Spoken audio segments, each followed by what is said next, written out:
প্রিয় দেশবাসী, আসসালামু আলাইকুম। জুলাই গণ অভ্যুত্থান জাতির ইতিহাসে এক অসাধারণ অর্জন। এটি অপ্রত্যাশিতভাবে জাতির জীবনে গণতন্ত্র, ন্যায় বিচার ও মানুষের অধিকার প্রতিষ্ঠার সুযোগ এনে দিয়েছে। এই লক্ষ্যে আমরা এর মধ্যে বেশ কিছু সংস্কার করেছি। আরও গভীর ও সুদূর প্রসারী সংস্কারের জন্য দেশের সকল রাজনৈতিক দলের ঐকমত্যের ভিত্তিতে জুলাই সনদ প্রণয়ন করেছে। এই জুলাই সনদ বাস্তবায়নের জন্য আপনাদের সম্মতি প্রয়োজন। এর জন্য গণভোটের আয়োজন করা হয়েছে। এই গণভোটে অংশ নিন, সনদে আপনার সম্মতি দেন।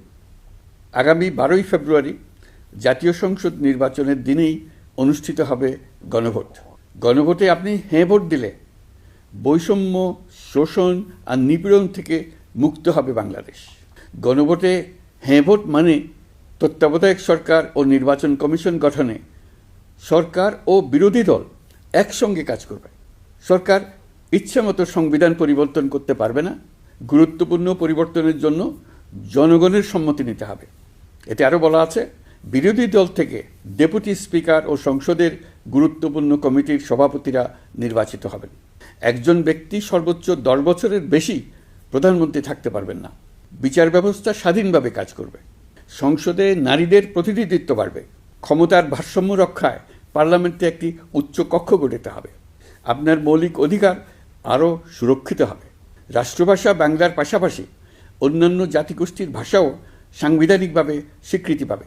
দণ্ডপ্রাপ্ত অপরাধীকে রাষ্ট্রপতি ইচ্ছেমতো ক্ষমা করতে পারবেন না।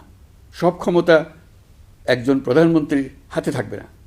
এবং এরকম আরও কিছু গুরুত্বপূর্ণ প্রস্তাব এর মধ্যে রয়েছে। আমি আপনাদের সকলের প্রতি আহ্বান জানাই, আগামী নির্বাচনে গণভোটে অংশ নেন। রাষ্ট্রকে আপনার প্রত্যাশা মতো গড়ে তোলার জন্য হেঁতে সিল দেন। নতুন বাংলাদেশ গড়ার চাবি এখন আপনার হাতে। হেঁতে সিল দিলে নতুন বাংলাদেশ গড়ার দরজা খুলে যাবে। হেঁতে আপনি নিজে সিল দেন, আপনার পরিচিত সবাইকে সিল দিতে উদ্বুদ্ধ করুন এবং তাদেরকে ভোট কেন্দ্রে নিয়ে আসুন। দেশ পাল্টে দেন। ইনশাল্লাহ আমরা সবাই মিলে দেশ গড়ার এই সুযোগ নেব। মহান আল্লাহ আমাদের সহায় হন। ধন্যবাদ।